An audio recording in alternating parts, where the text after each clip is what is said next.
how they all plug into Condi, how they gather information, funnel into their jungler, and what he does with that information. And again, why Snake have always been a great stylistic matchup is because of SOFM. But if he's caught out now... Rupture, he gets the blue buff, but he's really low mana. Is he taunting on top of 957? Xie shows himself, and suddenly it's SOFM who's being laughed at. Has to flash. Great job from 957. He was making sure that he was standing on top of Gragas' model to deny the belly bop. It's a massive model to try to get around with Cho'Gath. He's got them childbearing hips. So he forces the flash. So SOFM, he doesn't get his cake and eat it too. He gets to taunt a little bit, but still forced to make that walk of shame. Was he just auto-canceling, allowing him to like raise his belly, or was that actually spamming the laugh emote? I am not a connoisseur of the taunting Gragas in-game. emotes. You'd have to ask good old Rusty. Yeah, oh goodness. Alrighty. Well, with that, now the junglers return back to their own side. SOFM clearing Krugs will find himself with a slight CS advantage, though certainly Condi will be able to answer back. Though he does not have Flash, he's still heading towards that top side of the map. And he's sneaking in through the brush. There's going to be a massive CC chain between the Maokai Q, W, as well as Belly Bop. And Cho'Gath is still quite fragile this early in the game. Yeah, 957 is playing it so safe right now. Catching the minion wave very far back to prevent anything from happening, prevent anything from breaking. And he remembers what happened in game number 1 when SOFM just ganked him relentlessly, set up wards on top of wards to allow Flandre to take an advantage. And so far, SOFM has done a better job. You know, it's not the same ganks that you're talking about in game number 1, but he had a good read on Condi's trick of contesting his blue buff, adjusted appropriately, made sure that he wasn't just a single buff through an entire game. And this is a much calmer iteration of Snake's early game. So far, there is no bloodshed on the battlefield as the two teams have met blade to blade, but nothing has been broken open. While looking at the junglers, or the bottom lane, is Cody just will trade back towards Mystic. And wow, he's getting very impatient. There's no reason for him to look for these engagements without his jungler behind him, because frankly, he won't win it. It's Lulu and Kog'Maw. Unless that W cooldown is down, there's no reason for the Alistar to look for the trade there, because the amount of damage that he'll take because of the added range from Kog'Maw as he's exiting is just not worth the risk. There is vision being set up by Snake on this side of the map. Condi's over there too, but no wards from Team WE. SOFM, recall was just completed from 0. That means Mystic is on his own with Barrier and Flash. A control ward. Condi is racing down there. He is actually laughing reflexively. He wants this. Here comes Condi, and 0 is right behind him. So Snake, are they going to execute? Yeah, they're just pushing the wave in. They're buying time to allow Crystal to catch these minions, perhaps trying to force a disadvantage on that Kog'Maw. Well, that wasn't according to plan, because SOFM took 2 tower shots needlessly. Condi roams towards mid, perhaps looking to interrupt a potential teleport from Zatai, but instead, it all dissolves. Everyone returns back to their lanes but to it was catch all of this. Snake that teed up the first strike. Just making eyes, letting them know. Even if they don't hit it. And now the golf instructor is left sitting there saying, what, are you going to swing? Are you going to do anything? See, I was thinking boxing and you went golf. Teed up the first strike? That's true. I'll give you that one. How do you tee up a strike in boxing? I like, already... stand here, don't move. I already gave up, then, Dom. Okay. Just kick me when I'm down. Just like a boxer. No, that's not how boxing works at all. I can see how you get confused. Exactly. Oh, man. Now, returning back, SOFM goes back towards this red buff on respawn. Still no action. Taking stock of the lanes, we are seeing a slight advantage for both Xie and Mystic. Again, they have been stepping up huge for the team. And now with the composition propped up around them to build them up, to put them on a pedestal here, we're going to see in stark contrast whether or not this has been working out for them, and if it'll work here against Snake. Well, Zatai is certainly planting his feet, although... He's got heal. That's going to be used as the culling is canceled. Dashes in, big one, flash! She has got no mana to follow. Didn't have the cooldowns, didn't have the mana, but did have the flash. We'll see if that's punished this time around. Zatai does have teleport, so he's not going to lose too much, and can make a superior back timer to try to eat up a bit more space on that cooldown. Zatai perhaps just trying to utilize that. He's got package as he races back in. Fate's call, knock up on the Mystic. as he's knocked back in, plus the ignite. He flashes. It's still level 5. They're going to chase it down. They've got him low. The Ren stacks are high. Crystal goes in, but he's silenced. Saved! First blood to SOFM, but it's traded back 1 for 1. And SOFM on the back half Shaquille O'Neal dunk manages to trade the first blood in favor of Snake. But still very close. This is what I was talking about, the 1v1 all-in potential. Even when you chain your ultimates like that, even when you engage on them, barrier heal is just so strong. But they tried to find the window where Zero didn't have the wild growth. He does have it now, so that might not be an option anymore for Snake's bot lane. Yeah, and still, despite this pressure from Snake on that bottom half of the map, the ganks, the potential dives, the eventual dive, it's still a CS lead for Mystic, and he is on Kog'Maw, and he is Mystic. But I actually want to look at their supports, because Okay. I agree with that. Sure. I'm excited. It's Mystic. It's Kog'Maw. Woo! Yeah. Okay.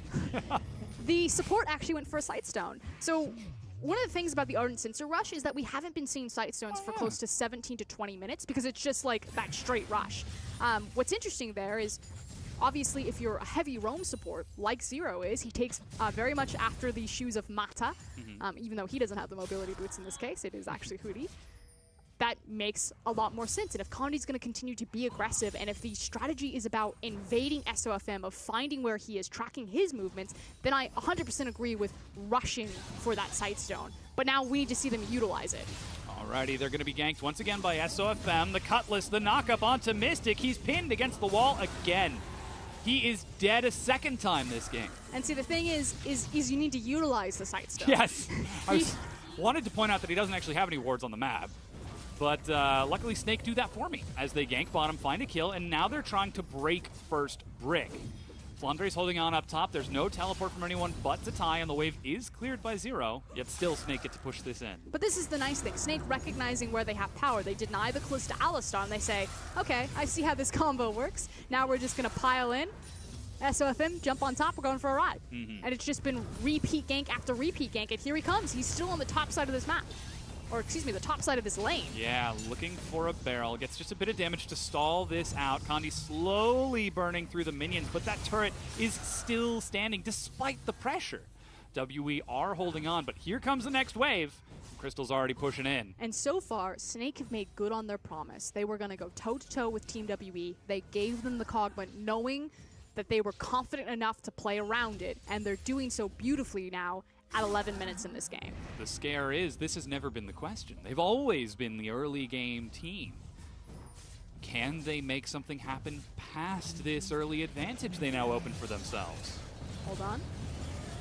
Calling through the minions, the angry shouting, whoa, dash, flash, auto, and the kill. Xie solo dropped Zatai. So while Mystic might be struggling on the bottom side, Xie is still well and powerful in the mid lane, and reminding Zatai that you are merely living because I allow you to. Merely mortal. Zatai takes another long drink. Yep. He's had a tough series. So I mean, he recovered well in game 2. I think he's been solo killed in every single game by Xie. It's not looking great for him.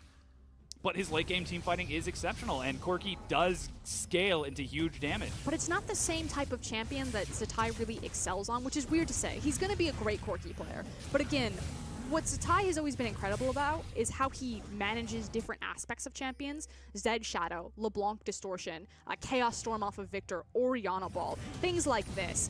He is just so good at zone control, spatial awareness, and maximizing damage output while zoning away the appropriate targets. Corki doesn't have that same... Yeah. I mean, he's got Gatling gun, he's got a phosphorus bomb, but it's not the same. Long-range rockets. Well, perhaps that's why the Lucian is so good for the likes of Xie into a player like Zatai, because you just step up and you outplay him.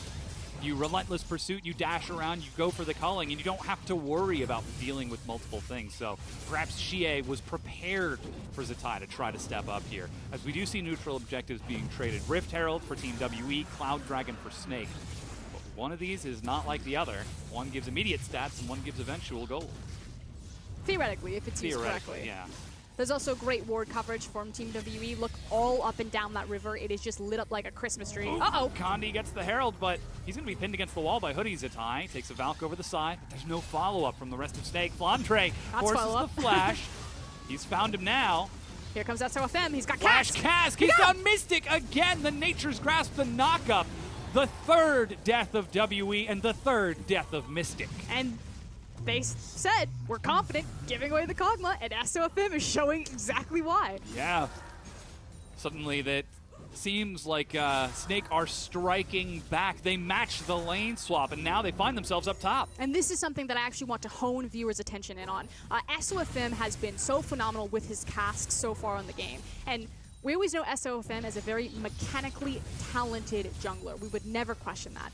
His Gragas, however, has been a big point of pain for me in 5v5s specifically. So skirmishes, totally fine. You can see that right there. Cask is always on point, he finds great flanks, but when it comes to big 5v5s, he tends to fall down because he wants to be that playmaker assassin as opposed to that tanky front line. So this is what we expect. We'll see if this continues or changes as we get closer and closer to these big 5v5s. I can already hear Snake's coach in my head. SOFM, Cask, Kog'Maw in.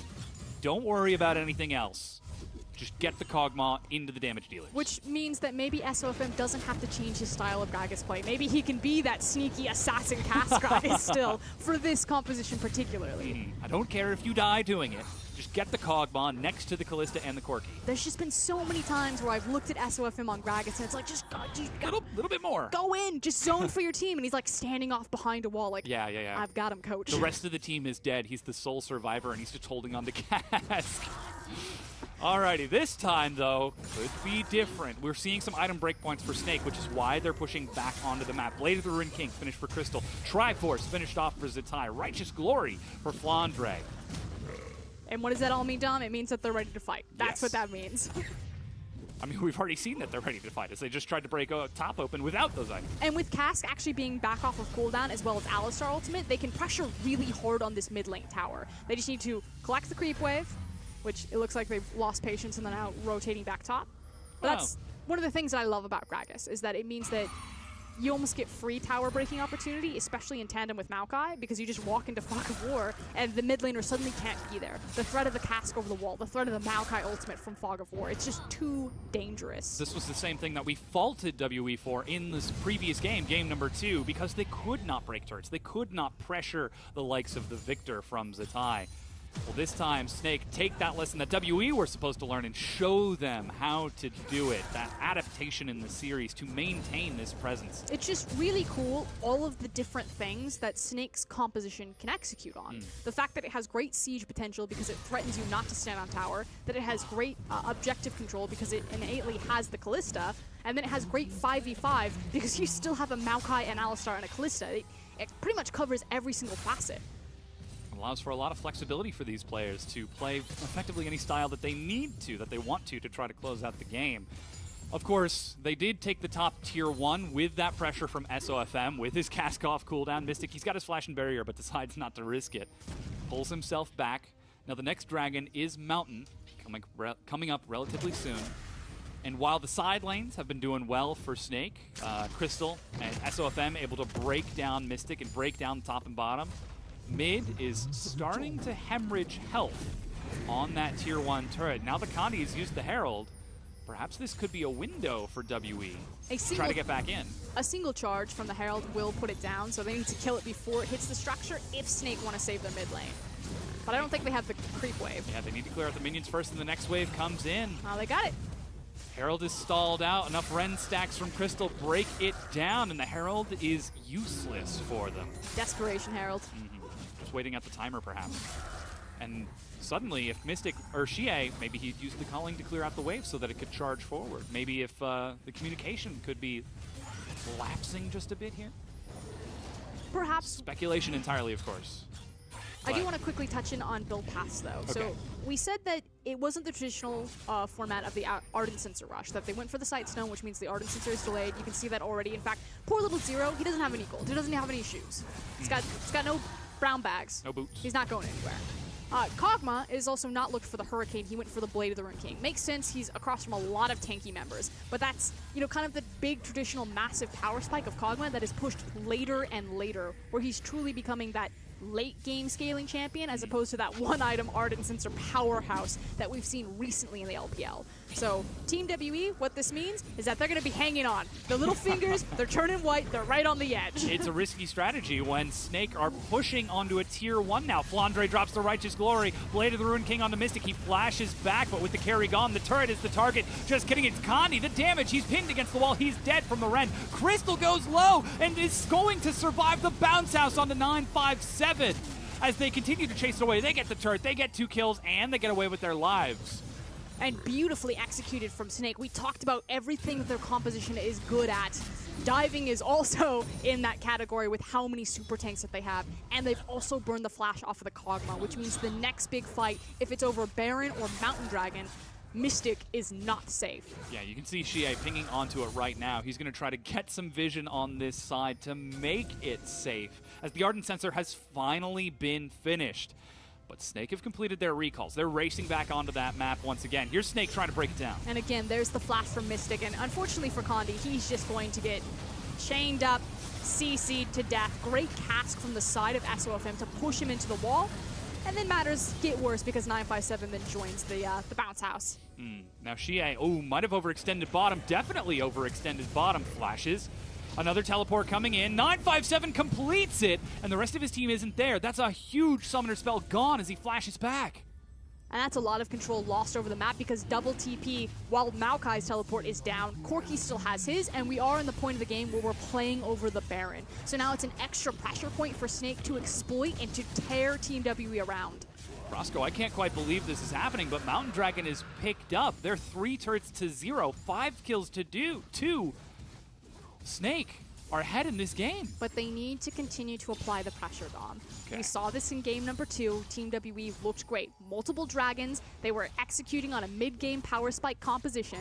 They knew when they needed to press the pedal down. I mean, you've already said that Snake's composition has already covered the weakness that WE had in the previous one. They can dive these turrets. They've already shown us, and they're going straight for the Baron. But this is the important thing. They have to ramp now. They need this diving power, this sieging strength. They know that the game has to end before Cog comes online. They already know they've got the summoner spell advantage. It's spotted out well in advance, but it's already been picked up. No chance for WE to contest it. And Baron to Snake. Snake are not trying to leave any room, any doubt for WE to come back in this. We saw this again, game number 2. So with the Baron, what type of power play can they make? How much space can they create between them and WE? Because games like this can be a marathon, and Snake needs it to be a sprint. They are running as quick as they can to the finish line. Even the Zeke's convergence from SOFM to help get Crystal, or Zatai, really any target that he so chooses in these fights, because you know he's going to be setting it up with the cask. He's also closing in on, it looks like, his Infinity Edge as his second item. I mean, he's got his brawlers. Zatai, yeah. Maybe go a couple different ways there. This crit builds into this, right? That's the wrong crit item. I'll use it eventually. Alrighty, 21.5 minutes in. Look, it's 3 turrets to 0. All of the tier 2s are still up. The wave top is relatively neutral, but they're starting to set up some vision on this bottom half of the map. The wave is brought in by Zatai and Crystal. And Flandre is just threatening the dive. And SOFM, they don't have eyes on him. They need to respect that Gragas is around the corner looking for the cask. But this is fine. WE have no problem giving away these structures as long as their inhib doesn't get cracked. Tier 2 breaks. There's still 2 more to go. Top is pushing away from Team WE, so SOFM will head top to try to deal with this. But now, like you said, we're kind of putting importance on Flandre in particular. They have the strong tanks. They have massive dive threat between Kalista Alistar, Maokai, and Gragas. Can they use it? Or will Team WE see that coming? You're still trying to dive into, Lulu as well as Cho'Gath. Rupture onto Zatai, plus a culling. Righteous Glory still being held onto from 957 as damage. Flandre eats the damage. He's dead. The tank is gone, but the cask has separated Xie. He's ignited. He's taking spears. He's followed up upon, but he's going to survive. Chucking in. The tank is not going to save him. Mystic gets headbutted in. That's the dive we're looking for. Not enough time to keep himself up. They get the kill. They get the turret. It's 1 for 3 for Snake. And they're continuing to charge up the mid lane. Like I said, they needed to crack the inhib. This is the difference. If they win game 3, it's because Team WE couldn't do this in game 2. And now they're breaking the inhibitor line. Xie back at full health along with Zero. Try to defend. But they're not going to be able to save this building. It too is broken, and Snake have broken the base. Now rotating back up, they're probably going to get one more tower for their effort before they need to make their backs. Their Baron will fall off, and they'll have to reset the rest of the map. In fact, they're not even going to go for that. It's just that middle inhib. So pressure point and advantage to Snake. But it's still not over yet as we take a look at the dive.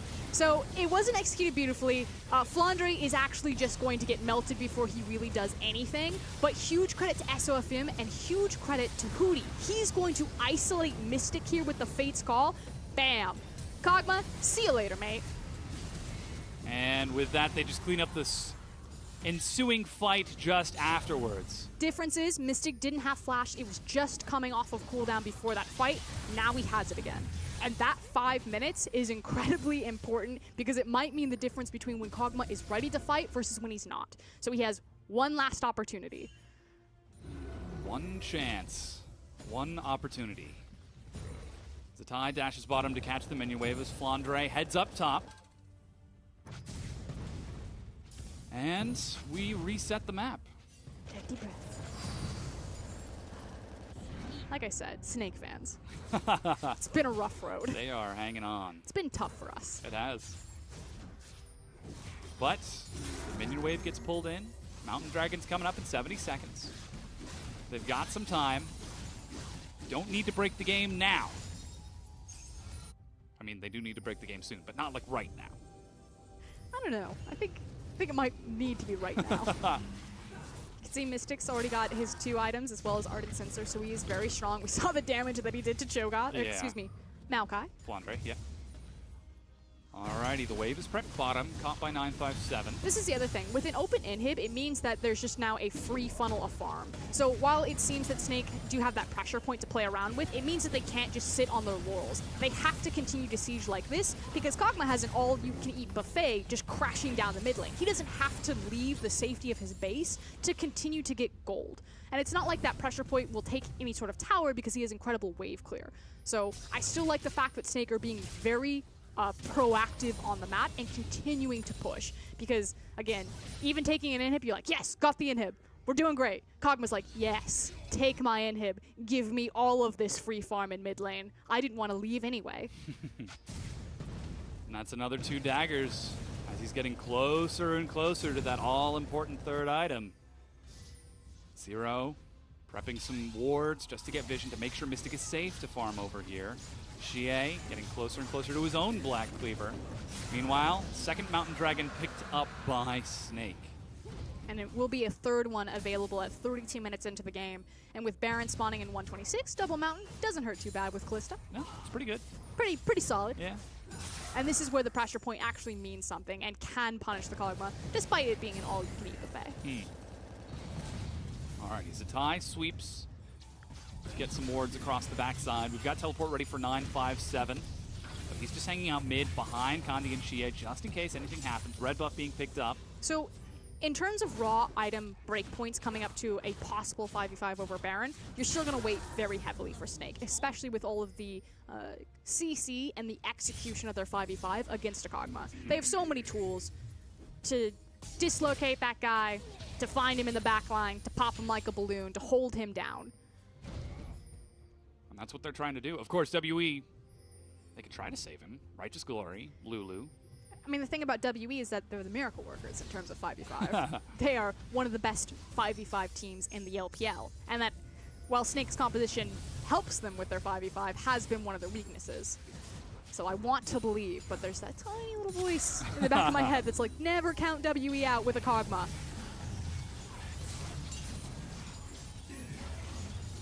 And now WE, they're getting closer. Recurve bow. The clock is ticking.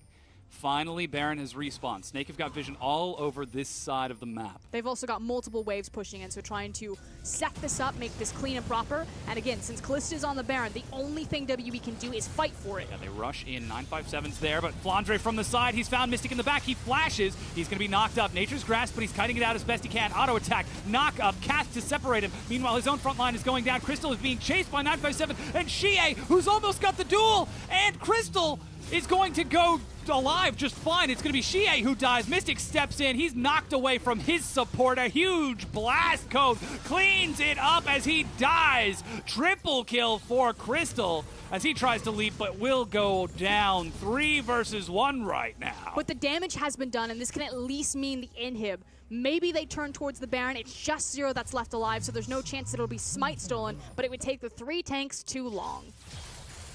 And instead, they take it slow, nice and safe. Minions pushed in, Zero catches the wave. But think of how cautious Snake are. You know, I look over at Snake and I see that the teleport is available for Corki. I'm like, they're totally going to do Baron. He's just going to TP in. But taking a look at that fight, again, all eyes have to be on Kog'Maw. The name of the game was trying to kill that 80 carry, and they pushed him so far out of the fight that Xie just had to try to go Super Saiyan to save the day. And he almost does it. Flashes over the wall, kills the Corki, tries to then take down Crystal, and it is a very untimely blast cone. That really... Untimely? I think that was one of the best blast cones I've ever seen. Splitting a Kog'Maw away from Lulu into 3 tanks. Well, I'm saying untimely for little Kog'Maw. Oh, well, yeah. He did not want that. But I mean, Xie, as you said, he really stepped forward in that fight, as he might be looking to do so again. He's finished off his Black Cleaver. And that's what we were talking about, those miracles that Team WE can pull off in 5v5s because of the sum of their parts. Now we see the Baron has been started. 957 steps in. Cask separates him as he's going to be knocked back. He's right on top of it, but dies to the Rend. Culling onto SOFM, but the tanks are still nice and healthy. Righteous Glory to get them in, plus a Nature's Just Grasp. trying to buy time. It's going to have to be a lot of time if they want to try to finish off the Baron. In the meanwhile, Rend stacks are building up. It's Rended early, plus the Smite. 5 versus 4, they break it down. Expertly executed there, understanding that the 2-second route would be enough time with Callista and Double Mountain to burn that Baron. And now, Snake are 1 step closer to the Nexus. 1 step closer to breaking this series and proving that Lightning, unreliable though it may be, has got quite a bit of power behind it. They're going to push back in and take this inhibitor here. 957 is finally respawned, but it's 5 versus 5. Also teleport up for Cho'Gath. He doesn't have a lot of options in terms of wards if he did want to try to make a last-ditch effort with the TP play. Okay, he's got Warmogs. Righteous Glory building towards that Gargoyle Stone Plate. There's just nothing he can do. He has to stand by his tower when they're playing this far down the map, because again, there's just no vision for him to look for a flank. Here they go, rushing in. The turret immediately broken down. The threat from SOFM tossing a barrel from the side is too much. WE back it up. 31 minutes in. The Elder Dragon team is getting closer and closer. I feel like they're actually just getting backed in and cornered. They're starting to get smothered or choked out of their own base. There's only 1 last inhib remaining. Yeah. Take a look at that gold difference between the 80 carries. 4,000 gold Crystal has over Mystic. And yet it doesn't feel like that in terms of the damage that they're both outputting. Kog'Maw, ladies and gentlemen. Xie steps in, culling to clear out most of that minion wave, but super minions are crashing in. Mystic steps forward for some autos. It's just a few. Just trying to punish as best he can to dissuade any further follow-up. He's on the side. Need to be very careful, though. He doesn't have his flash, and SOFM does have Cask as well as his own flash. The wave comes in. There's Nature's Grasp. It's going to find him in the front. Mystic has to back away behind the inhibs. Zatai trying to get forward as Xie is snared. Chasing Mystic away as they break down this third inhib. Fate's Call. 3 inhibs down. Baron, 90 seconds. And no one is creating a front line for Mystic. There's no way he can approach this. Snake are continuing to siege. Yeah, the front line is dead. 957 in the graveyard. SOFM with the Cask onto Mystic. Can they keep him alive? It's a bounce house. He is dead. Now Xie is firing onto Crystal, who chases them onto the fountain, who steps onto the fountain, but gets the kill. And Xie will watch as Snake are going to break down these Nexus turrets. 5 members to 1. And take it down. Snake make Lightning